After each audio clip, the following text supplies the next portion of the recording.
Hey everyone, I'm recording a double whammy today. I'm doing a 2-day lesson. I'll tell you when you can cut off, and I'm just recording it all at once just because they do go together, and I wanted you the option to go through all of them in one day if you'd like to, or split it up into 2 days depending if you want to follow along with the homework and how the schedule's looking on Google Classroom. Let's go for it. So we've been working on proportions lately. Today is going to have to do all with proportions.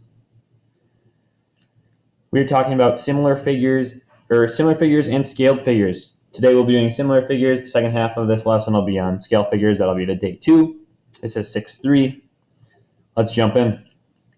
So a similar figure is has the same shape but a different size. So we're thinking about two things that are the same shape, different size. It could be an example like a small circle like this and like that. Maybe this one has a circumference of 6. This one has a circumference of 8. They are the same shape. They have just different sides. In order to be similar, they'll have the same angles but different side lengths. I have an example of some right here. So if you notice on the inside, they have the same angles. I'll try to zoom in a little bit here.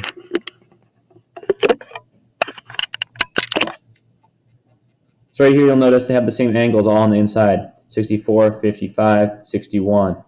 On the outside, they have different lengths though. Either way, in order to be a similar figure, they have the same angles but different side lengths. This is probably the key right here. If you're going to write one thing down for similar figures, this should be it.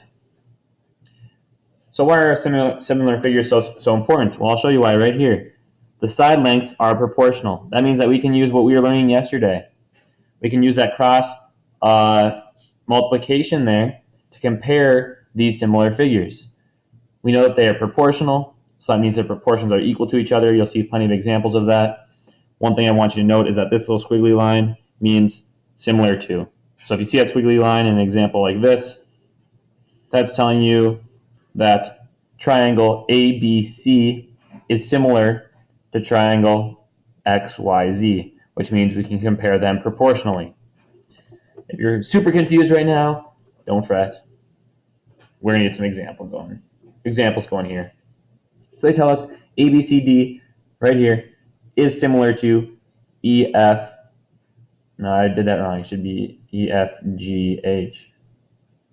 But I did it a little bit wrong. Oh, no worries. They're the same. Never mind. So they want us to write a proportion to try to solve for x. Right now we know that they have the same angles here, but different side lengths. We do know that the side lengths are proportional. So I'm looking up here. I see I have side lengths of x on one, and 16 on the other. Those are my proportions right here. The short side is x, the long side is 16.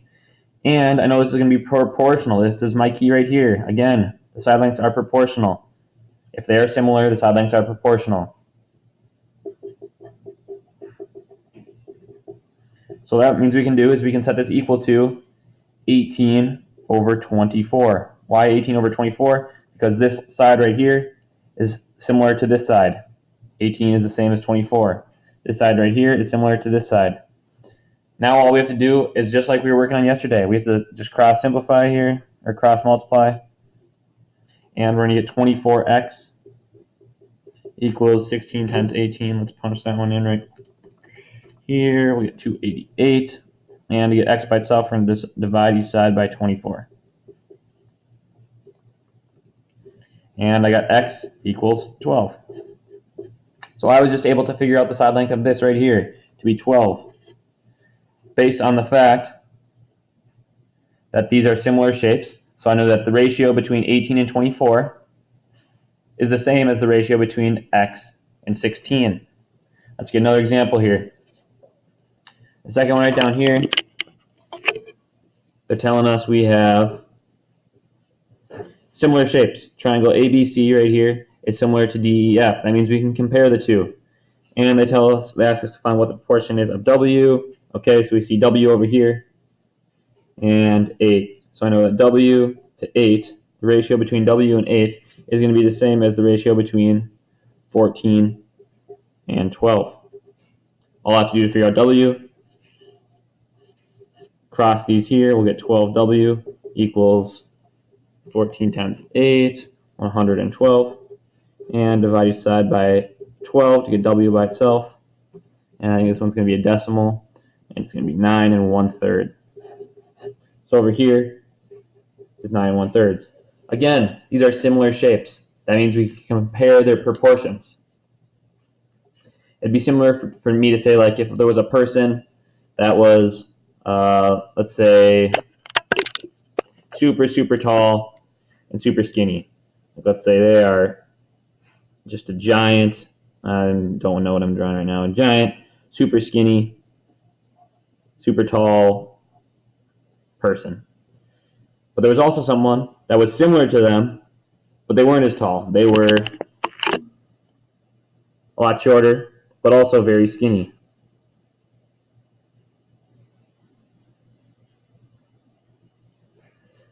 They are similar because they have a similar shape, but they are much different sizes. But we could compare their proportions. If I told you that this person was 4 feet wide and 10 feet tall, and this person was 2 feet wide, we don't know how tall, we can compare those. This one person is 10 by 4, the other person is X tall, or 2. Hit those cross multiply and we get 4x equals 20, by each side by 4, and we get x equals 5. So basically what we're able to do is if two things are similar, we can compare them using those same ideas. We're going to have a couple more examples here. These ones have to do with shadows.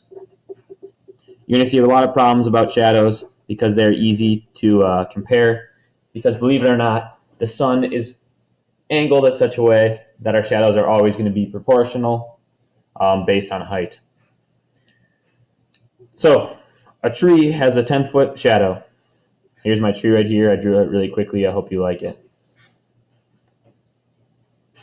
I don't know why I wrote feet. I should have wrote 5 feet. I'm 5 feet and have a 4-foot shadow. Okay. How tall is the tree? Well, we have a proportion for me. I'm 5 feet, 4-foot shadow.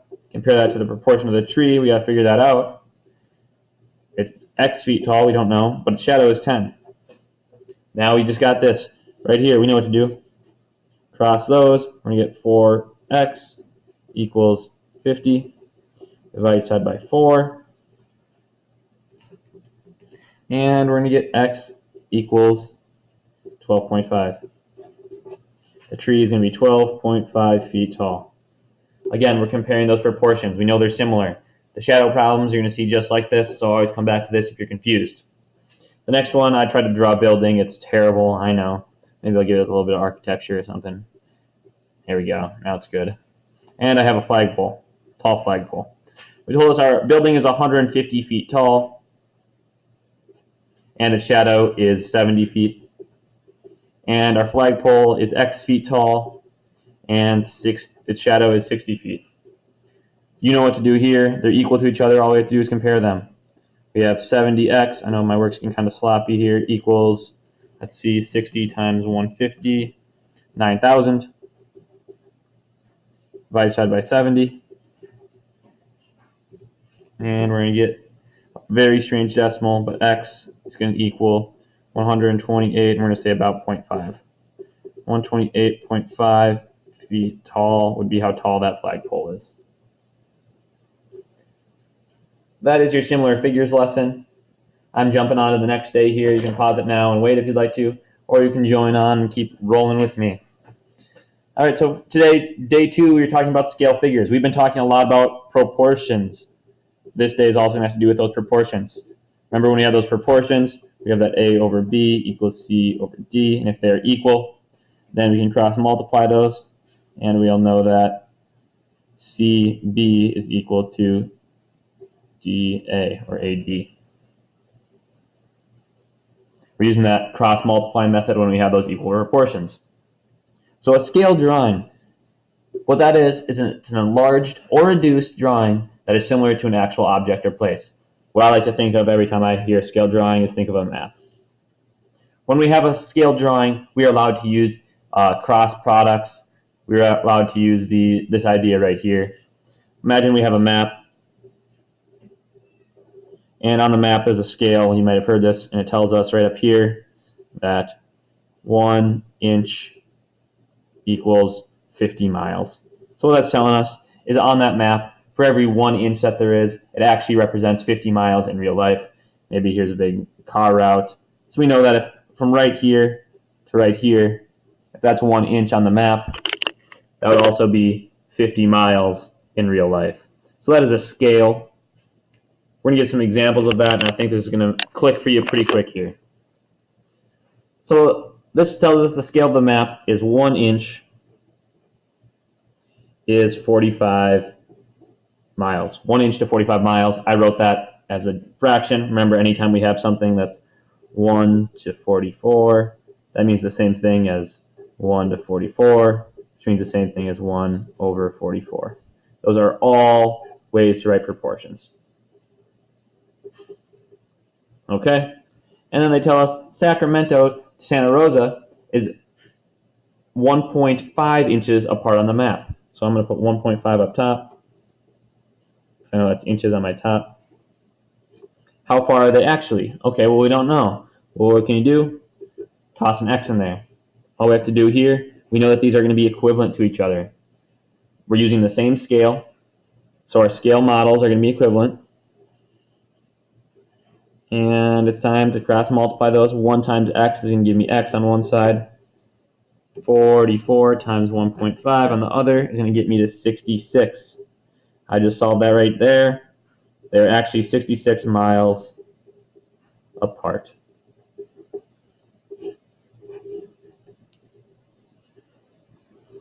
On to the next. Number 2, they tell us Sacramento to San Jose is about 121. I know it's a bad 121. I'll try to rewrite it. 121 miles. How far is that on the same map? Okay, this time they told us something. We're going to use that same scale. This time they told us something else. They told us how many miles it was. They told us it was 121 miles, but they didn't tell us how far it was on the map. So we're trying to figure out how far that would be on the map. Same idea. 1 times 121 is going to be 121, and the other side is going to be 44x. To get that x by itself, we're going to divide each side by 44. 121 divided by 44, and we'll get x equals 2.75. So we know on the map, that would be 2.75 inches. I hope this is clicking for you. You're seeing a lot of those proportions. Similar ideas to yesterday when we were looking at those shadow figures and those similar shapes. This is a similar idea, just with a map scale. So right here they tell us our map scale says 5 inches to every 10 miles.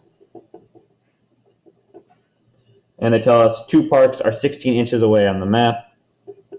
I'm going to toss 16 inches in the inches spot. How far is that in real life? Okay, so we don't know how many miles. So I'm going to do Q this time just to switch it up a little bit. Show you that it doesn't always need to be X. And we're going to have 5Q on one side equals 160. Divide each side by 5. And we'll get Q equals 32 miles. I know it was a short lesson today. If you have any questions about today or yesterday, be sure to hop into my office hours. I'd love to talk to you and work things through there. Otherwise, good luck with this homework, and I hope it all went well. See ya.